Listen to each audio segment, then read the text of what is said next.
Hi YouTube மக்களே, இதை பாருங்கள். இது என்னன்னு தெரிஞ்சால் கமெண்ட்டில் சொல்லுங்கள், சரிங்களா? இது எங்கள் அம்மா தான் செய்கிறாங்க.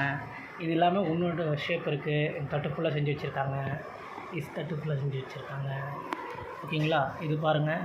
இப்போ இது என்ன ஏதுன்னு எங்கள் அம்மா கிட்ட கேட்கலாம், சரிங்களா? மம்மி, இது என்னது மம்மி? இது வந்து பால் கொழுக்கட்டை. பால் கொழுக்கட்டை. இதை வச்சு என்ன பண்ணுறது? இதை வச்சு ஸ்வீட் பண்ணுவோம். ஸ்வீட் பண்ண போகிறீங்களா? ஸ்வீட்டாக இருக்கும். ஸ்வீட்டாக இருக்குமா? அரிசி மாவில் செய்கிறது பச்சரிசியில். இது அரிசி மாவு. வேறு என்ன? அரிசி மாவு ஊற வச்சு. ஸ்வீட்டாக காரமா? ஸ்வீட்டு. ஸ்வீட்டா? இது எவ்வளோ நேரம் எடுக்கும்? இது வந்து அரிசி வந்து கால் கிலோ அரிசி எடுத்து ஊற வச்சுட்டு 15 நிமிஷம் ஊற வைக்கணும். அரிசி ஊற வச்சுட்டு அப்புறமா மிக்சியில் போட்டு அரைச்சிட்டு நல்லா வேக வச்சு மாவு நல்லா கலக்கிட்டு இந்த மாதிரி பதத்தில் வரணும். மாவு இந்த மாதிரி பதத்தில் வந்தால் நம்ம என்ன பண்ணணும், குட்டி குட்டியாக இந்த மாதிரி பண்ணணும். அது மாதிரி இல்லைன்னா கூட இது மாதிரி கூட பண்ணிருக்கிறோம். இந்த ஷேப் நல்லா இருக்கு. இதில் வேறு என்ன ஷேப் செய்யலாம்? வேறு செய்யலாம், நம்ம செய்யலாம். நான் வந்து இந்த மாதிரி பண்ணியிருக்கிறேன். இது பார்க்கவே கொஞ்சம் நல்லா இருக்குது,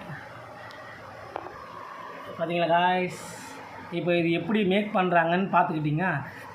வெறும் அரிசி மாவு மட்டும்தான். அப்புறமா வந்து வெல்லம், தேங்காய், கடலைப்பருப்பு எல்லாமே போட்டு கொஞ்சம் ஒன்று ஏலக்காய் மட்டும் போடணும் மேலே. அவ்வளோதான், அதோட முடிஞ்சதுங்களா? பார்த்தா நல்லாயிருக்கும். இப்போ நீங்கள் எங்களுக்கு இது செஞ்சு காமிக்கிறீங்களா எப்படின்னு? ஆமாம், செஞ்சு காமிக்கிறேன். சரி. இது பாருங்கள் காய்ஸ், நெக்ஸ்ட்டு உங்களுக்கு இதே கிளிப்பில் நெக்ஸ்ட் வீடியோ இது எப்படி செய்கிறாங்கன்னு நான் உங்களுக்கு காமிக்கிறேன், சரிங்களா? ஓகே, இது வந்து பார்ட் 1. நான் பார்ட் 2ல் உங்களுக்கு அதை காமிக்கிறேன், சரிங்களா? நல்லா இருந்தால் சப்ஸ்கிரைப் பண்ணுங்கள். Bye guys.